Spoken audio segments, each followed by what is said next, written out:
This is the Cliff Yates Show. Personal growth, motivation, inspiration, and philosophies for a great life. Deborah Yager, I'm so happy you joined me on the show today. I'm really excited about this episode.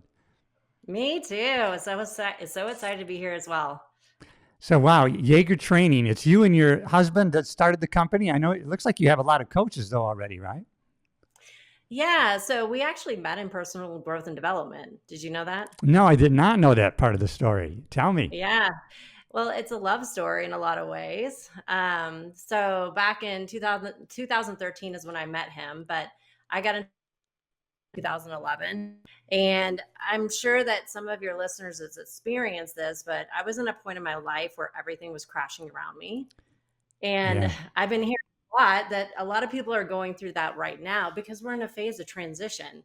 And so what I would love for all of us to consider is that when you're in that phase, that's where the beauty starts. That's where the beginning starts. That's where change happens. And for me, I was completely in a career that was awful and it was not right for me.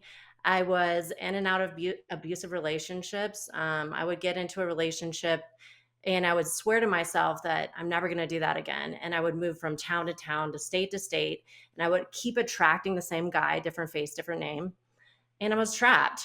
And for over 16 years, I believed that I was an addict, an alcoholic, a drug addict. Wow. And I would use also food to numb the pain, attention in all the wrong places, as well as sex to numb. And it just felt like I had this bottomless pit inside that I could never fulfill. Wow. And the career I was telling you about, I was a stripper. Oh my God. Wow. Yeah. And I had started doing that when I was 16. And I had done it all the way to 29 years old.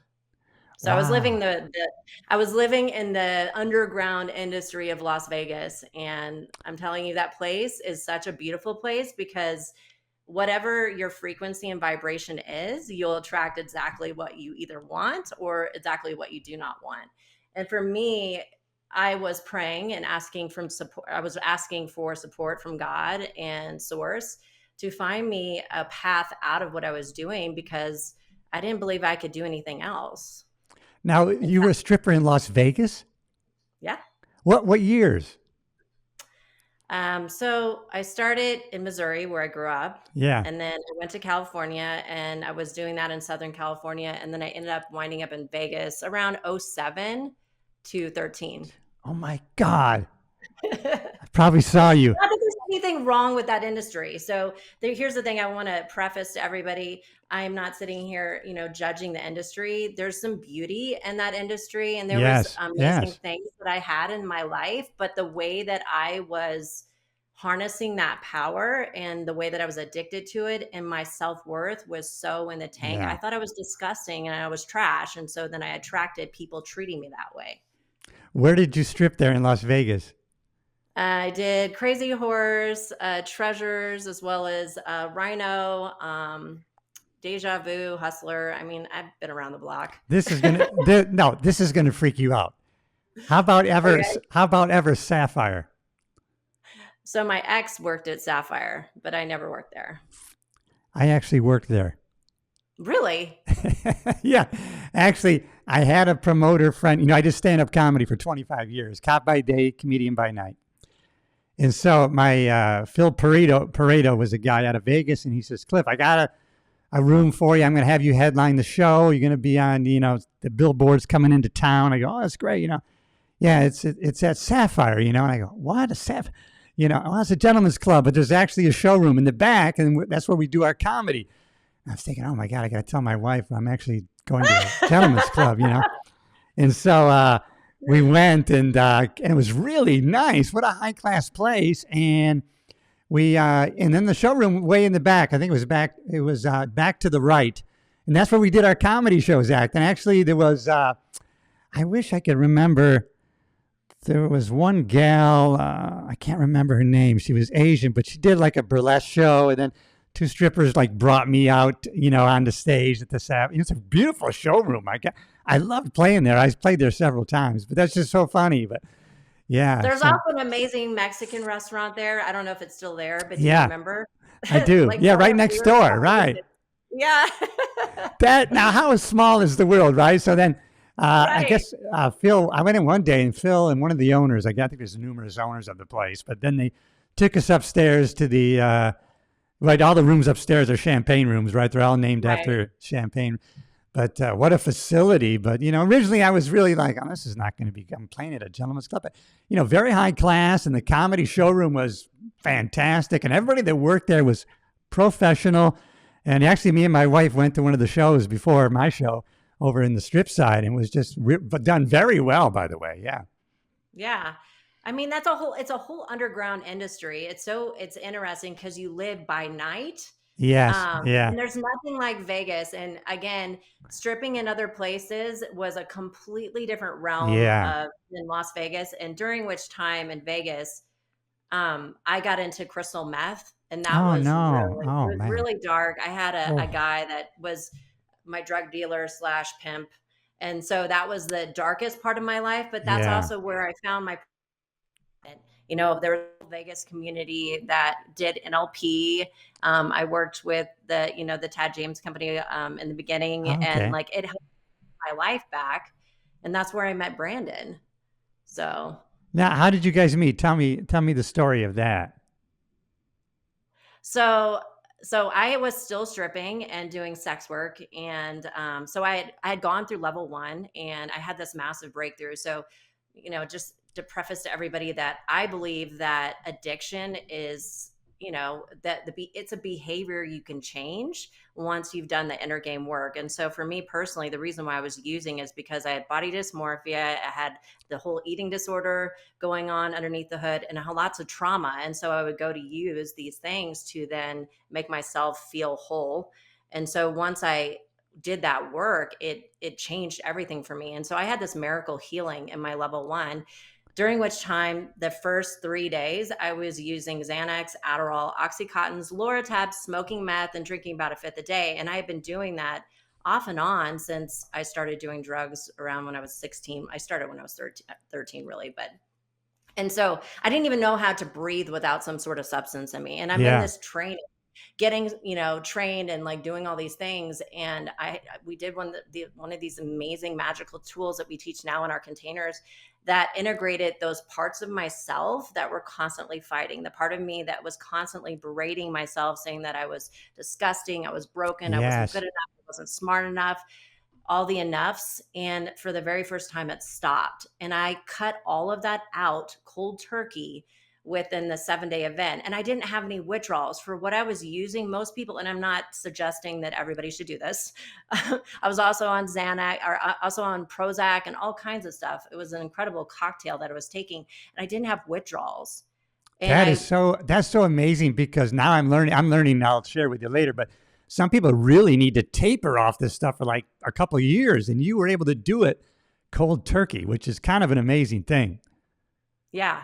And that's what I'm saying is most people don't even think that's possible. Right. But I believe when you're in the right container with people that love you and care about you, and when you have people with the right tools and your soul is ready to change, that's where miracles can happen. Yes. And so I had this transformational experience, and then I didn't really know what to do with it. I enrolled in the level two, and then a year later is when I met my husband, and he told me in training we fell in love and all this stuff. I mean, we hooked up pretty quick, and it was really cool because we were radically honest with each other. And That's so I look good. back, Yeah. yeah, I look back now, and probably the reason why I was telling him everything is, to be honest with you, I was trying to push him away because I didn't think I Yeah. was good enough for him. And so I told him right off the bat, I'm a sex worker and I'm a stripper and I don't want to do this anymore, but I don't know how to change. I don't know how to get out of this industry. And so he told me within about a month of us dating that if you really want to get clean and get your life together, you need to get out of the environment. And so he helped me move, and he then took me to California and helped create a safe container for me to do the inner game work. And so about a year and a half after that of doing some major shadow work, transformational Yes. work, we decided we wanted to create a business together because it's so much transformation for him as well. And he can share his story as well. But he came basically to help him make more money in his business, not realizing that it was more of a personal growth thing that he was looking for. And so he radically shifted his life as well. So that's how we started our business together. Wow, that is an amazing story. And where did you guys move to California? So he was living in Fresno. That's where he grew Okay. up. And we started our business there out of his real estate company, and his bowl, like it was a converted garage, and we started Yeah. doing trainings and coaching, and little by little it started to grow, and then we ended up moving to Austin, Texas, and then growing it out there, and now we're in Utah. We do transformational retreats out here. Oh, that's so good. Wow. Yeah, I love your website. I got to send everybody over to the yagertraining.com, right? Isn't it? Yes. Yeah. Oh, God, that's great. Looks like you have a good team going too, right? Yes, we're super honored and grateful to have the people working with us. Yeah. Wow, that's so amazing. I like that get you out of that environment, right? Proximity is so important. What you're in close proximity to really has such an effect on us. So we can change that. So that's good that you did that. Yeah, it's I believe it's two things, right? A lot of people, like I did in the past, I would try to run from my problems and they would follow me. And Yeah. a lot of people do that. And it is one way. Sometimes environment change can do the trick. However, I believe it's having the environment change, having people around you that believe in you, and also having the inner game tools to transform and the desire to do the work. So with that combination, anything is possible. And we've That's seen right. that over and over in our container because we create this very transformative community where somebody will tell me that they have X, Y, Z from the past, or this identity or this condition, and I see only greatness. And so I feed that back to them on a daily basis. And before long, after doing the transformational work and their internal world, that then which creates a different external world, they start stepping into the new version of themselves. Yes. Well, and you proved it because you, in your earlier story, right, you were moving in different places and yet you were repeating the same relationship Right. thing. So wherever you went, there you were, right, with the same patterns. And I know you talk about patterns. Patterns is so important, right? Right. Yes. Well, it's the pattern of, for me personally, the pattern that I wasn't enough. Right. Yeah. And you talk about self-talk, and you were really in a negative loop on that, right? Right. And it's conditioning. It's conditioning from our environment. It's the, media. It's a lot of times our schooling. Mom and dad maybe didn't have the best training. And so we're a product of a lineage, and a lot of the work that we do, we're doing with the epigenetics effects of what happens from trauma that's been passed down through the generations. Yes. A lot of these patterns aren't even ours. They are something that has been produced through conditioning, modeling behavior, but then it's also in our DNA. And they've proven this through the field mice study, where they'll take a field mouse, and they'll shock it when they have a stimulus of a cherry blossom. And so 5 pups down will still have that knee-jerk reflex. And so a lot of our fears and our belief systems, I would say all of your fears and your belief systems, unless you've done transformational work, a lot of it isn't yours. No, that's right. Yeah. It's something we've modeled and learned in our environment. I was watching a video recently of Steve Harvey he was talking about a flea, right? The kind on your dog, right? That has a vertical leap of maybe 4 feet, who knows how many times its own body weight. But yet if you put it in a jar and it keeps hitting that lid, and then if you brought other fleas in there and then they have baby fleas, those would eventually just, jump to the height of the lid, even though they have the potential to jump a vertical 4 feet, but all they know is their environment and they're modeling their parents, right? Mm-hmm. Yeah. So, and I truly believe that's what's happening with the human condition. A lot of people believe, right now, I believe we're in a human condition transformation. And so we are going to a place where our superhuman capabilities are getting turned on in our DNA, and we're able to completely break free from the paradigm of, this is what it is, you're going to get sick, and this is how long you're going to live. Yeah. It's a self-fulfilling prophecy, right? You've adopted this belief that's been put in, as you say, right? Rhetoric, and we start adopting that. I don't, you don't, but people do. Right. Right. And yeah, we think we're Yeah. going to get There's sick, so much. and therefore you get sick, right? How many times do people say, well, I mean, they believe they're going to get sick and they get sick? It's just, they cause it. They're Well, actually causing the sickness. Yeah.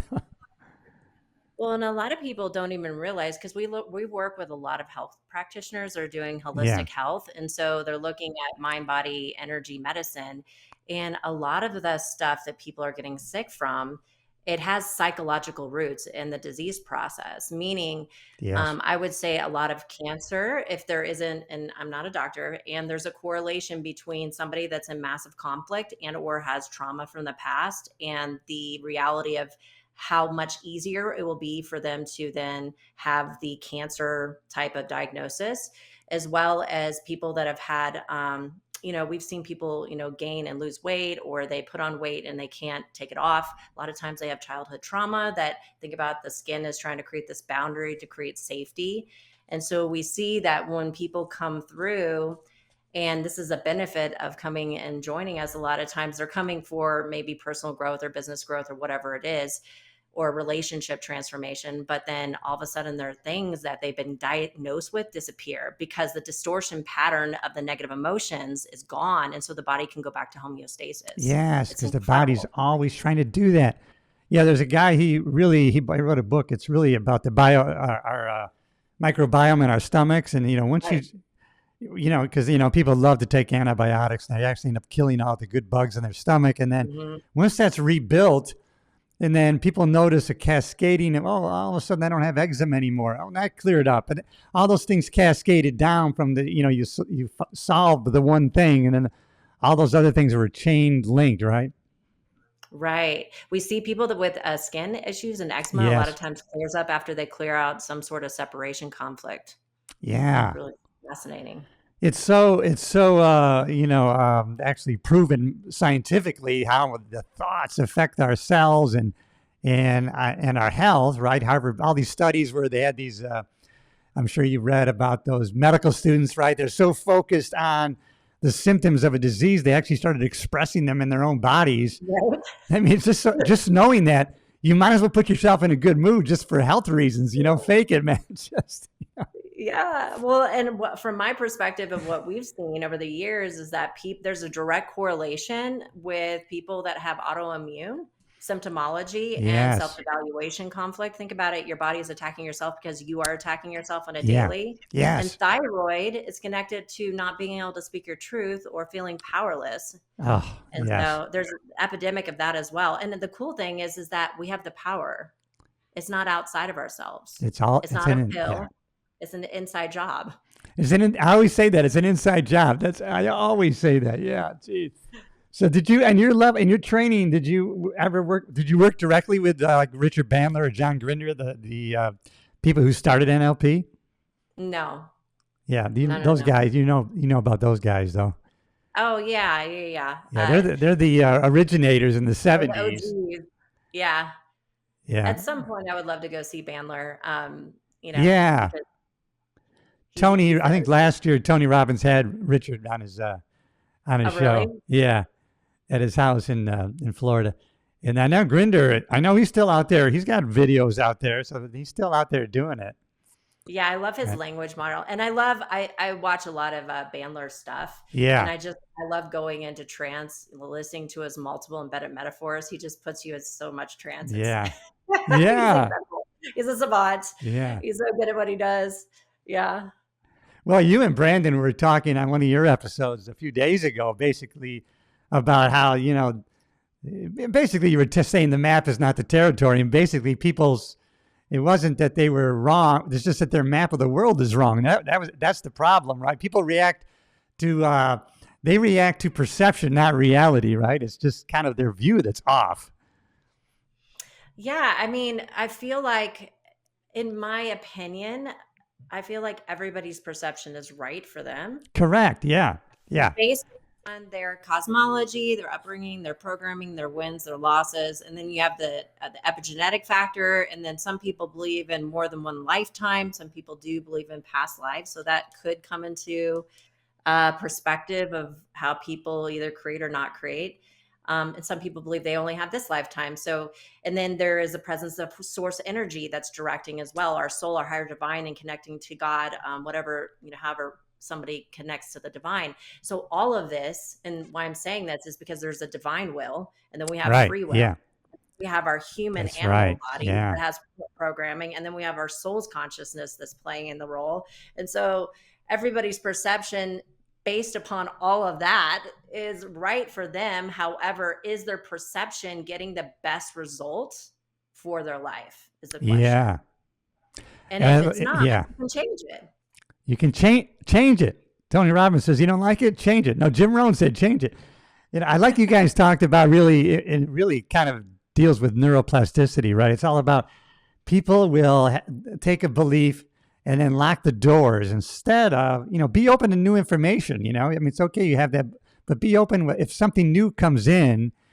And a buddy of mine, we talk about how our political beliefs are such and such. However, there are certain people who they can't even discuss it because, like you've said before in the past too, that they haven't done the research. They haven't gone very deep in their beliefs. So they really can't banter with you about it because it's very shallow, right? Yeah. It reminds me of this conversation that we had on the airplane coming back from Egypt with this gentleman.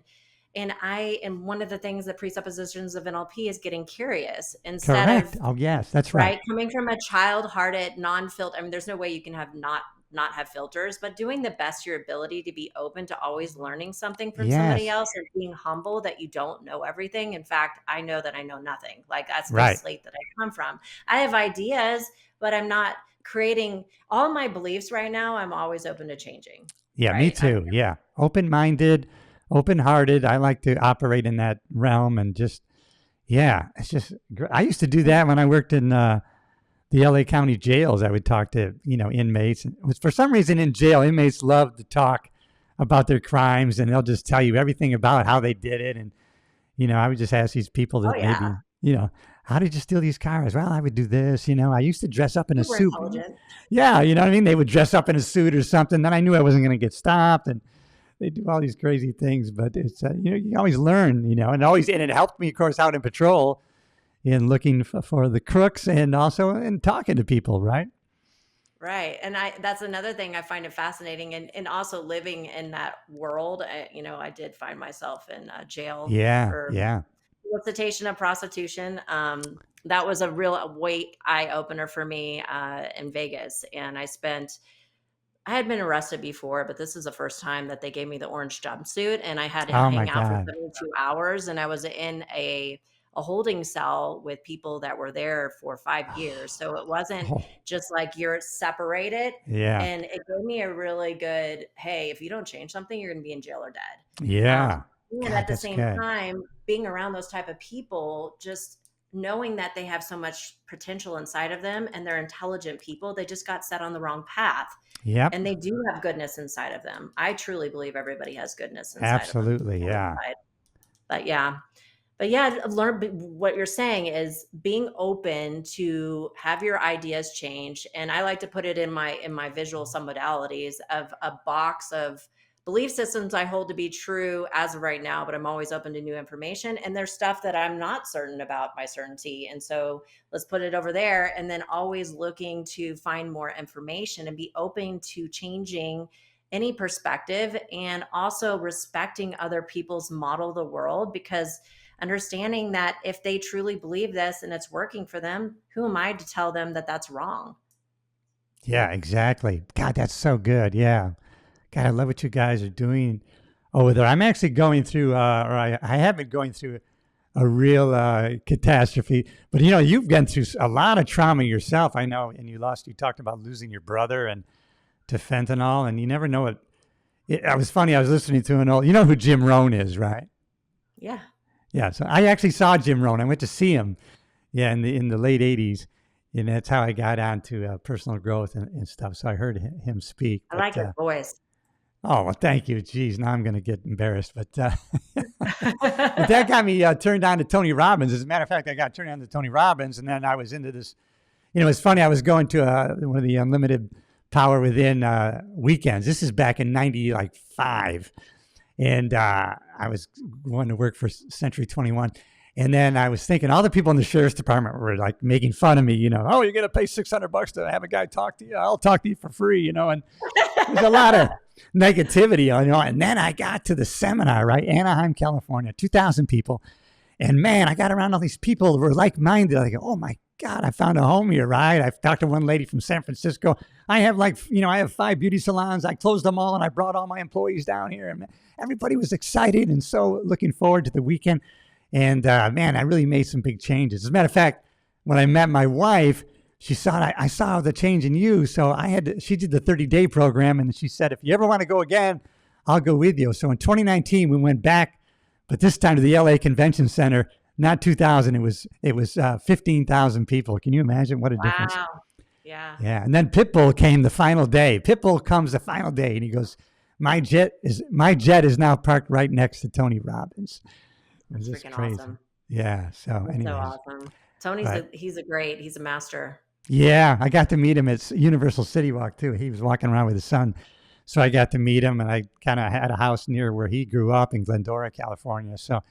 Yeah, he's the real deal. And I knew a guy who went to high school with him. So some of these people don't, buy into think it's BS, but it's not BS. It's all true, so it's just amazing. I love what he's doing with the model too, 'cause everybody has a different way of expressing the work, and he's taking the modality of modeling and he has created his own model of it, which I think is really beautiful. Modeling, yeah. Yeah, modeling is so important. It's funny because I always say, well, I always look to how what these philosophies are. Then I try to go back. Where'd that start from?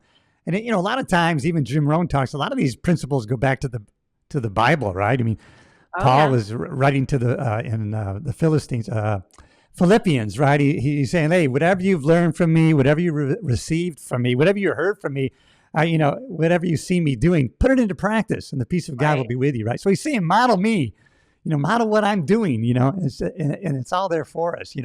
If there's somebody that's where you want to get to, you know what, start, modeling their belief system, following what they're doing. It's so, success leaves clues, right? Yes. And I love that you said that. I mean, all of this work, personal growth and development, it all originates from the ancient wisdom, whether it be the Bible, Sumerian, Egyptian mythology, the Mayan tradition, Native American here in America, the Indian tradition. All of it is this. Everything that we do in personal growth is just a rebranded modern package of these ancient things that all of our lineage can tap into. It's really cool. Yeah, I like that you talked about Aristotle was brought in to actually coach Alexander the Great, right? Yeah. Alexander the Great changed a lot. Yeah.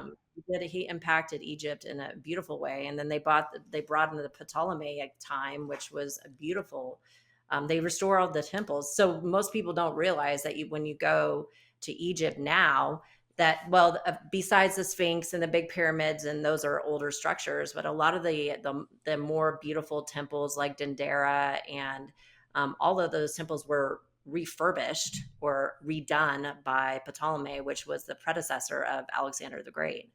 So, How was your trip to Egypt? I've never been. It was one of the most transformative experiences of my life. Wow. We're going back in December, so we're going to be taking a group. Yeah, so we're going to be taking a group in 2027. So this time we're going with friends, and we're renting out the big pyramid and the Sphinx, and just figuring out what is that going to look like in terms of bringing our community to Egypt. So wow, that's great. Yeah, I'm gonna have to put that on a bucket list. Go to Egypt. Yeah, my God, yeah, that's great. Yeah, I was talking about the drugs, and that's my thing. My thing deals with SSRIs, and I never thought I'd become an expert in selective serotonin reuptake inhibitors. But now I know so much about these psychotics and all these antidepressants, which is all a myth, this chemical imbalance BS that they sell people on just to get them on these drugs. That there's actually one in every 3 American women over age 60 are on psychiatric drugs, and it's just what they do. I like what you said. Oh my God, you said this in your latest episode, and it's so true. I learned this.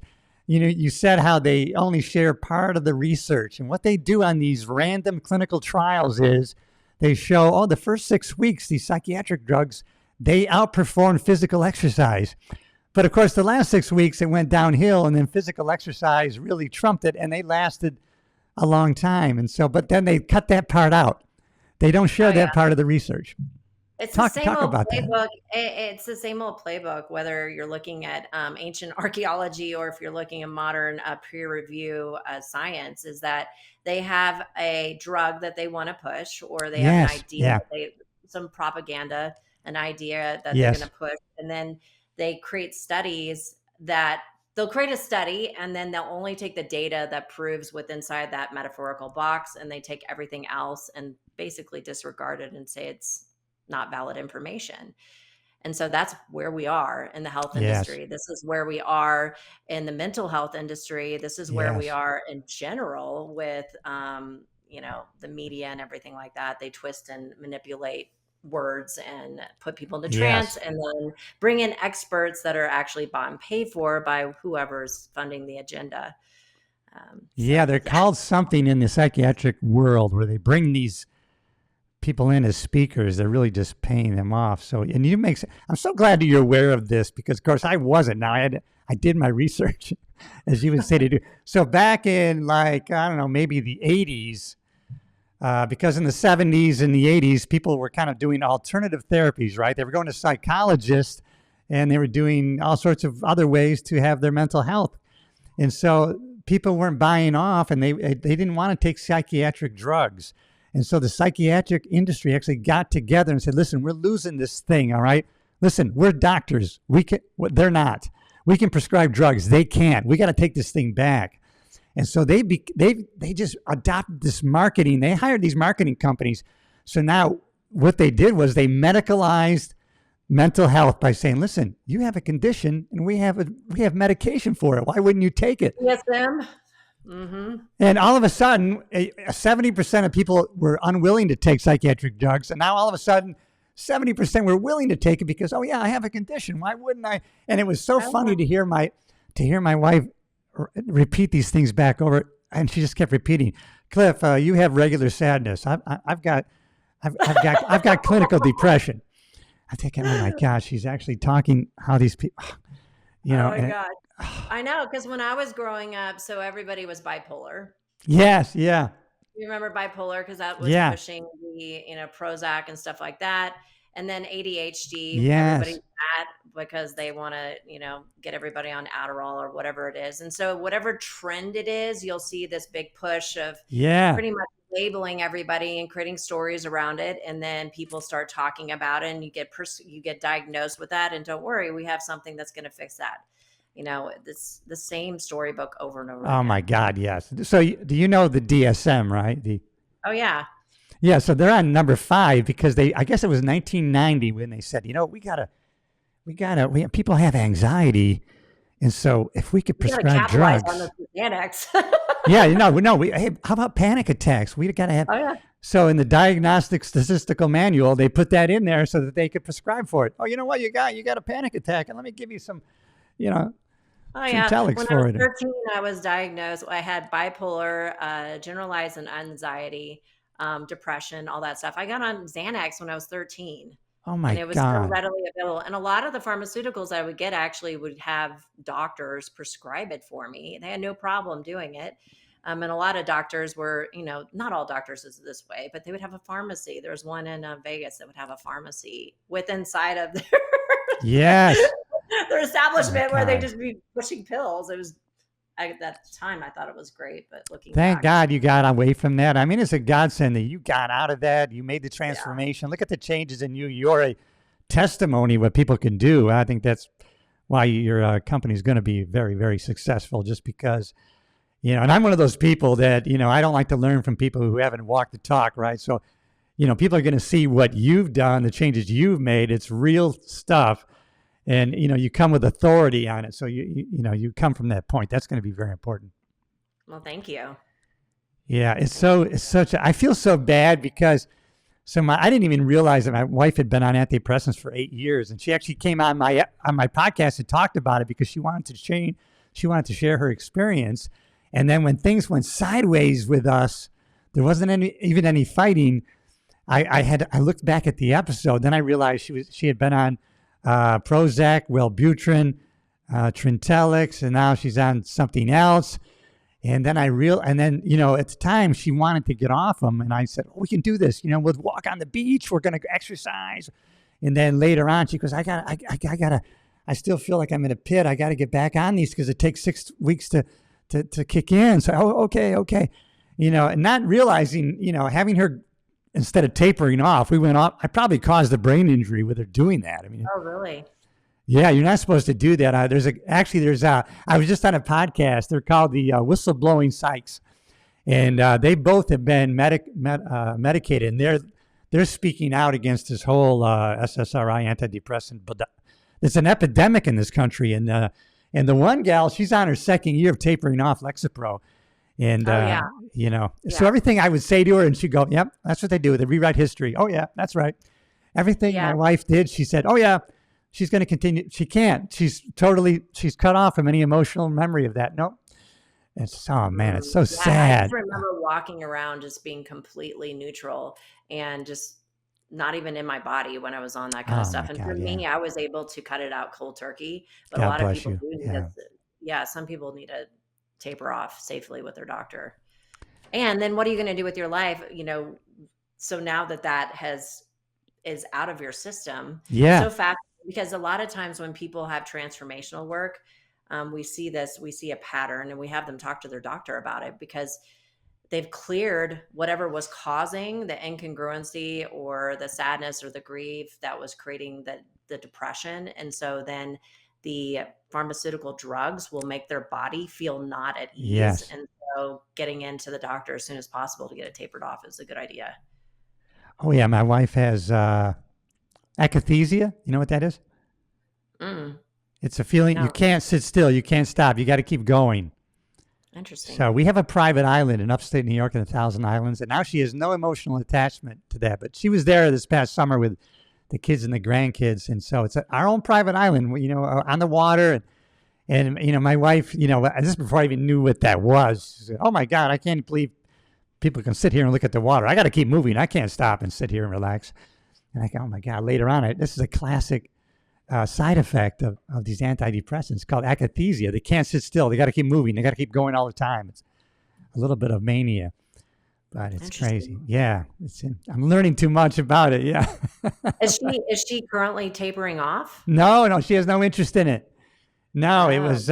We've been together 30 years, and then all of a sudden, no fighting. We did fight a little bit because the side effect she had was a mania. She was into mania. It was a manic thing. So I told her about this, and she said, "Well, talk to my doctor about it." And then that's when I did talk to him. We went in half, and that's when we went off. And then now she has a new therapist. And I think if I made any attempt, she would think I was trying to come between her and her medication. I think, her kids have all come to her and said, "Listen, Mom, this version of you is not the version we grew up with, and you spent 30 years. These are my stepkids going to bat for me. Cliff, you've spent 30 years building a wonderful life with Cliff, and I hope you talk to your therapist and you look at this, before you make any permanent decisions." And her attitude basically is, I don't screw with your marriage, don't screw with mine. I'm the happiest I've ever been. And I mean, it's just so sad. It's not even, it's just, and when I tell people, they go, "Oh, not you guys. You're Team Yates. You guys aren't splitting up." I go, No, we are. That's just been. You are. You're in the process of splitting my up. wife filed for divorce. Yeah, we actually had a dinner. This is like 7 months ago. I go, "Listen, we've been together 30 years. Listen, you don't need to file for divorce." I saw paperwork. I go, "Listen, we can go to mediation and we can work things out." She goes, "You're right. We can work things out." And then I took off to go to our island. And then 2 days later, she filed for divorce, and just things she would never do. I mean, it's not even her. It's not, she would never lie a day in her life. And all of a sudden lies. And it's just, she's so detached. It's so sad. I'm hoping for but the psychs tell me, "Cliff, it's not going to happen unless she gets off the medication. She will never have that connection." So it's been said, but she has a psychiatrist. Yeah. She loves her. And so I'm sure that there's no chance of her getting off. But going to what you teach about, this is why I was in such despair, right, Deborah? Because I'm like, damn it, this is not my identity. being sad and in despair is not my identity. That's not who I am, right? But on the other hand, I was learning, you know what? It's important, and you talked about this, it's important to feel the full range of your emotions. If you're sad, there's probably a good reason to be sad. But as Brandon says, you get through it. It's probably episodic and you keep going, right? Yeah, that's another thing. We get into the transformational space and we're like, oh yeah, we are going to feel all these positive emotions all the time. All the time, always, yeah. Yeah. But the human experience, I believe that our soul is here to experience the contrast of both. And negative emotions are so good for us to then learn more about being human. And so there's a difference between somebody that's holding on to resentment from somebody 15 years ago versus somebody that's having grief because their entire life is changing. And so they're grieving a future version of themselves of what they believe to be true for many, many years, and having loss and sorrow when somebody that you love dearly is not on path with you anymore. And feeling those emotions are absolutely appropriate, and allowing yourself to feel them instead of disregard them. Because with my brother, when he transitioned, not that she's transitioning, she's going to stay on this planet for a very long time, being very happy. And when he passed, I allowed myself to grieve. Whenever I felt like I needed to cry, I let myself cry. I would externally process what I was feeling in the moment and speaking it out loud to just get it out of my entire body. And I was lucky to be able to have a spouse hold that space for me. Yeah, that was tough because I was always my wife's best friend. I was the one she came to. And then all of a sudden it was like she changed medicines. And then all of a sudden medicines, I call them, all their drugs. And then just things went sideways. If you can imagine, she said, well, I arranged to talk to a therapist. So, okay. And so then, but obviously she had already made up her mind. I know there's this walk away wife syndrome where they actually plan a year in advance. It seemed like she was probably into that season, but so it's funny. She's telling the therapist, and then Cliff, yells at me and he called me the C word, and everything else. And so the therapist goes, Cliff, names are off the table. And I go, no, I agree. Names are off the table. But in to put this in context, the last time when I said that last was 27 years ago. I haven't said it since. And she goes, Albert, we got to move forward. She was going back sometimes 30 years. Well, he did this. And then Deborah, it was too outlandish, some of the things, it was terrible. You would understand. It was like, she had lower libido on the medication, but she was always a good wife, and we always had relations. Everything was good. Then all of a sudden, Deborah, this is out of nowhere. And she tells the therapist, excuse my language, but she said, look at me. Look at my body. I talk to people, and any normal man would want to fuck me every day. He wants it once a week. And I'm thinking, well, I talk to my friends who've been together 30 years. Once a week is kind of normal, But this was not normal talk, Deborah. It was crazy. Yeah, that medicine, I remember that it definitely takes away your sex drive. And even if you are wanting to experience sexuality, at least for me personally, I wouldn't be able to have an orgasm.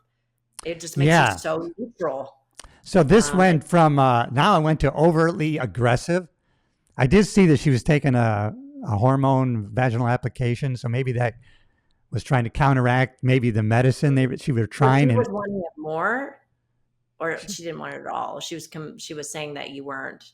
No, she was like, "Why don't you want to have sex with me every day? Any normal man would want to have sex with me every day. Look at me, I got a beautiful body." And I'm thinking, well, yeah, you do, of course, but every day it seems kind of extreme, Yeah. Well, and also you want a stable, safe environment to be able to be able to have that connection. No, it was very bizarre behavior. She would come home and take your pants off right now. You're going to screw me right now. Oh, okay. All right. I mean, sorry, I don't mean. No, it's funny. Our mutual friend who's I've been talking with, she goes, Cliff, you got to make that comedy. I don't want to laugh about this, but that is funny. I mean, I laugh at all of the crazy shit that, excuse my language. No, it's okay. You can say anything on the show here. Yeah. Crazy stuff that Brandon and I still do. I mean, that's part of a relationship. Man, well, my heart and thank you so much. I didn't mean to dump that on you, but I know you have such insight on this stuff, and you come from a place of really such a point of view that you can understand it. Yeah. As someone who's been Yeah, there. I truly believe too now more than ever. So we've been experiencing these shifts and changes energetically. I mean, we have like the solar flares that are going on. We're moving from Yes. a 100-year cycle of the age of Pisces into Aquarius. And so we're having a lot of turbulence energetically from my perspective to bring forth the unresolved traumas and dramas and unconscious patterns that are getting in the way of us really standing into our truth and being the best version of ourselves. So we are on the precipice of so much change, and I think a lot of people they don't have the tools. Sounds like your wife is not yet embracing that, and so it's coming up for a reason. So I really truly believe that all the erratic behavior is happening for a purpose, for her to grow and transform and Yeah. figure it out. Let's hope that comes to be. Yeah. What I'm learning is most of the time what happens is the leaving spouse who, will eventually, they go through a period of, and now there's no more anxiety of trying to, be in the bomb drop of the, the dumping. And so they feel actually a little bit of relief for a while. And then the grieving spouse, that's me, tends to go on a growth pattern where they kind of stay in the same, they're just relieved. And now they think they're living their best life. So they're not really into a growth period. And I'm going through studying all these things. And I feel myself actually growing more. And so I feel I'm in a growth period. And then just talking to you, I'm learning so much just talking with you. And that's so good. What kind of coaching programs do you guys offer there? So we have individual coaching. Brandon and I do VIP weekends where we have people come out for 4 days and we do rapid transformation, the different modalities, and then get them on a path for 60 to 90 days. It's so much fun because we get to take them out here to Utah. So we have a beautiful place. We overlook the mountains. We take them cold plunging. During the winter, we can go skiing. So it's just, being out in nature, or in the summer, we take them up in the mountains and jump into cold water, and then really getting aligned with what their vision of the future and what their next version of themselves is. And then clearing out any stuff that's underneath the hood that's preventing them and getting them into an action plan. And we also have a team of coaches that do online coaching. So some people aren't able to travel. And then we also have transformational retreats, and we also do certification too. So we have a little bit of everything. God, that is so good, Deborah. I'm going to look into that. That's awesome because I actually went through a primal health coaching certification by a guy named Mark Sisson. He's in his 70s, and I love him. Do you love Mark? Oh my God, I went through his training. Yeah. He got me on the path of health back in 2011. Yeah. Yeah. I couldn't believe how well it worked. I thought, this just seems kind of weird that I'm going to burn fat as energy and ketones and shit, So I thought, oh, great. Now all of a sudden I'm like having coffee in the morning with heavy cream. And then I'm not really hungry. I'm actually working out fasted, and I'm not really hungry till 1 or 2 in the afternoon, right? And so I haven't actually dumped any insulin in my system because I have no glucose. So now I'm burning the glycogen from my muscles, and now I have to burn body fat. So now I'm in this tremendous shape. Oh, so I got it. Now listen, I'm going to tell you something. You can laugh if you want. All right. This was really humiliating. So my wife takes me into her doctor. Nice guy. I'm still going to him. So she takes me into the doctor. She goes in with me. I didn't know she was going to go with me. So she goes, and I got a 6-pack and everything, right? She goes, look at him. Look at him, doctor. I married him at 190. Now he's 160. I didn't sign up for this. I'm not attracted to that. And the doctor's looking kind of confused, and he's going, well, I mean, he's not underweight. He's pretty well muscled. I'm just, you look great. This is the small amount that I can see. So everybody was saying, what the hell? Why did she say that? But it was just so humiliating. The doctor, I talked to him later. He goes, I didn't know what to say. You could gain some 5 pounds maybe, but, so then, man, my blood work was just, so then my wife goes, you know what? You don't want sex every day. I want your hormones checked, And so when we went in there, he goes, well, your testosterone's 740. I'm not going to put you on any therapy because you don't need it. Right. So, you could use some free form is kind of stuck, but more protein will help you there. But anyways, my blood work, I was so surprised. So my what do you call it? What did they give you statins for? Your my cholesterol was a little Oh, high. Yeah. yeah. My Well, that's because you're LDL, eating keto, though. yeah, but my But that's LDL was why you're eating low and my right, triglycerides were only 65. So, I have no right. fat in the blood. So, and my glucose had always been a little high. So it went from 102 though down to 98. And so, because I'm not craving sugars anymore, I like dark chocolate. How about you? How about your diet? What's that like? It's exactly the same. So we do bulletproof coffee. Dear friends with Dave Asprey, so we do the butter in the coffee. Sometimes we do the cream and stuff I like like the that. butter in the coffee too. I love. How do you mix it? I've been just doing it with a The spoon. blender, with the A blender. blender. Okay. Oh, Oh good. my God, I'm gonna change your freaking life. You're Please. gonna love it. So do the Vitamix and put a big chunk of butter in there. I like salt it because I like salt and So do everything. I. Yeah. Great. It's fantastic. So that's how we blend it up. You're gonna Oh, love it.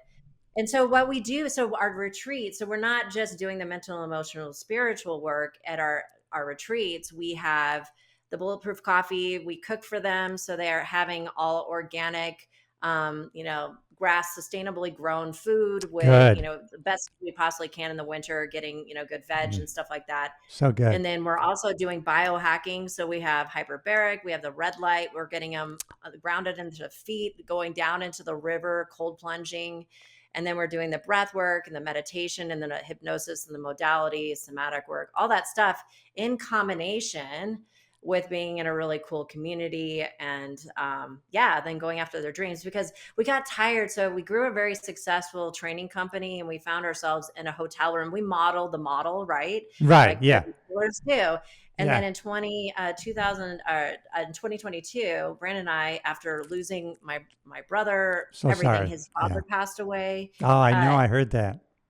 right? And it was So sorry. but Spirit was telling us, hey, look at your life. You created a great, abundant life. However, this is not your path anymore. Your path is doing these more integrated retreats where you're teaching people how to live, where you start them from the beginning of the day. Because right now we're doing them out of our beautiful home that we have 6 bedrooms. So a lot of the times people are staying on property. So they get to wake up with us and do the entire biohacking schedule from A to Z and experience what it's like to live in community and live with healthy food and healthy lifestyle and doing meditations in the morning and exercise. It's so much fun. And then on top of that, the modalities of transformation. Well, I may just come out and do it. But You hang out with us. I'll probably be modeling your the way you're doing it because I want to repeat it. But Yeah, do yeah, it. I would love it. Yeah, we also teach people how to do the retreats too. So we're teaching the model, we give the model. that Right. is so great. Oh my God, it stands so. Yeah, so it's amazing how. So how do you like that? Let's start with the cold plunge. How do you like that? I love it. It's so much fun. I actually enjoy it. And a lot of people think with cold plunge is going to be really painful. It's just like anything else. That what goes on in your mind before you get in is way worse when you actually do get in. And then figuring out the cold plunging for you. So I really respect. I forget the woman that it has a book. It's called Biohack Like a Woman. So Yeah. women, we cold plunge at cycles instead of men can cold plunge all the time. So we're supposed to be doing it when we're ovulating, not so much when we're inflammation during our periods.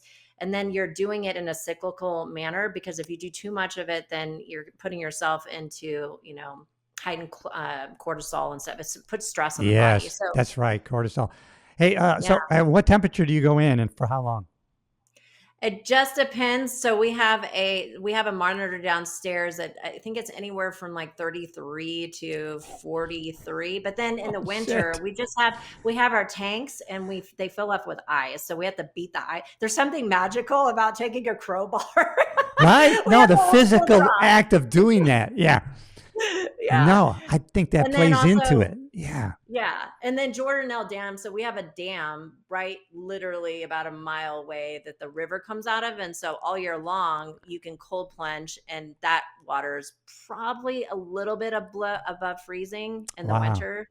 And it's always cold in the summer too. It stays about 43. Oh my God. So Yeah. So when I go to my island I usually go in the mid-May. So when I get there, the water for you it'll be balmy, but it's like 56, 57.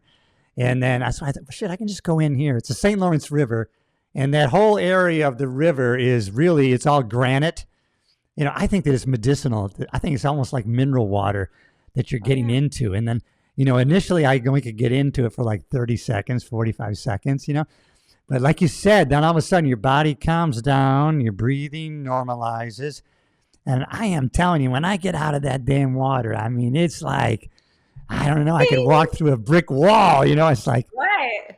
oh man. Yeah, and it just makes you, it keeps you going. And then that with the sauna. So we have a sauna as well. So you can do back and forth, or you can work out to warm up your body. Yeah. I also have 2 stripper poles. That is awesome. Yeah. You can't get it out of my system. So we have a dance party every event where we go to Burning Man. So I have a whole bunch of costumes and wigs.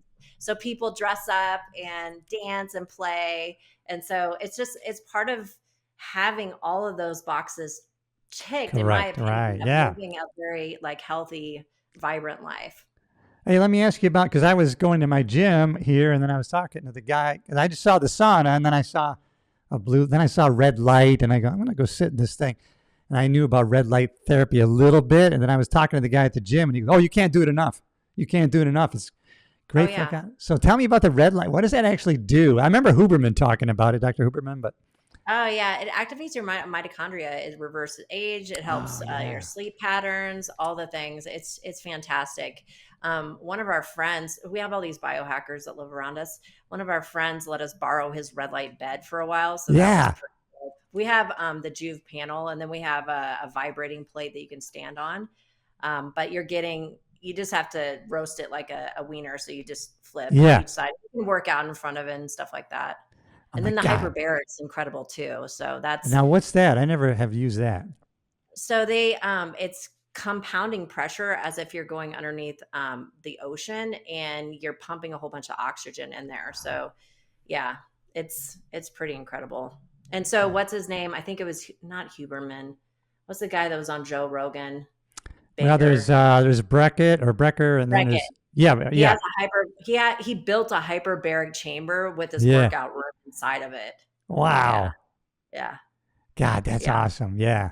I love it. So I've been so I'm going to ask you, I'm going to get some coaching from you for free. Because I thought, I took all this certification. I need to be health coaching some people, And so I thought, but I should just focus on like retired cops, right? Returning back, or post patrol reset, or, because we spend all those years, with dumping cortisol constantly into our system because it's a constant state of stress, disrupted sleep, bullshit food. And now that you're retired, first of all, people have the money to pay. Number two, you want to live as long as you can and enjoy your damn pension, right? So, I mean, and then I can come from a person of, a position of authority. Hey, I've been retired for 13 years. I got more energy now than I had when I was 30, Right. I mean, we say with the people we work with is ride the horse that you rode in on. And so I like that. Ride the horse you rode in. Right at the beginning, Yeah. And then I could always branch out, right, to other people. But I mean, initially, that's a group that I could, kind of hone in on. Yeah. When it comes to marketing, you already know what they're thinking. So if you know what they're thinking, you know what they're saying, if you know what they're struggling with, and you have something that can solve what they need, it's easy. Yeah, and a lot of, unfortunately, a lot of cops are very closed-minded. They don't have the open-minded, open-hearted. So, and they're not going to listen to somebody that, they would listen to me just because of where I've been and what I've done. And, but they're on this carbohydrate train. And I mean, you got to get them off. I didn't even realize for so long how, that all carbohydrates are just basically glucose, is really sugar. And just how terrible, and how you see people with inflammation, right? You see their faces. They're it looks like they're blown up. Yeah. Well, the thing is, okay, so there's people, so this is how people grow and evolve. There's people that are open and they're ready to change. And they'll actually, when you start talking, they're like, I want to talk to you. Yeah. And then there's people that are arrested. People that are arrested are still holding on to their old model of the world, even though it's cracking open and the universe is providing them opportunity to change. But they're just like, I'm still holding on to eating carbs. And, I don't know if I believe in this woo shit, type of breath work, whatever. And then there's people that are closed, which no matter how much reframing, no matter how much they're in it, they're Yeah. not going to budge on their belief system until the universe smacks them so hard that they are forced to change. And some people will never change. Right. Yeah. And I think that some people come here to suffer, and that's okay. Yeah. They're not our audience. So that's not our Right. people. If you're Right. not ready yet, then you're not And you our don't want to people. fight somebody either. Trust me, fighting clients are not fun to work with. Why would because you do that? are Yeah. constantly fighting for their change versus their limitations. Yeah. When they're ready, they will be ready. Yeah. Now listen, I got to respectful. I always say what I do what I was, whatever I said I was going to do, then I do that. So I want to be respectful of your time. It's been an hour. So will you guys come back on? I mean, bring Brandon on. Will you come back on the show? Because please. Yeah, that would be fantastic. I mean, I've just enjoyed this so much. I can't believe a damn hour went by. You're awesome.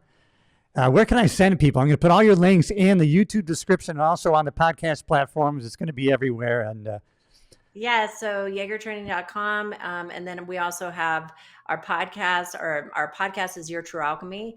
But you can find that on Yager Training YouTube channel, as well as you can find us if you're curious about learning NLP in a simple, easy, digestible way from the comfort of your own home.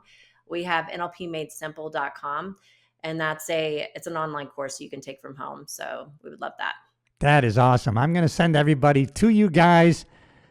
And hang around for a second for a little debriefing. But I got to tell you, I enjoyed this. It's funny when you're immersed in a conversation and the time went by so damn fast. I really enjoyed you. You're awesome. You rock.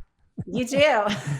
Oh, Deborah, thank you so much, everybody. You got to get over to Yager Training. I'm telling you, NLP will change your life. You, like Deborah said, I mean, it's an inside job. You have everything you already need to make the changes you want. You just needed to make the decision and take the action. It's so simple. May not be easy, but it's very, very simple. Deborah, thank you so much. Yager Training. I'm sending people to you. Thanks again. Thank you. All right, hang out.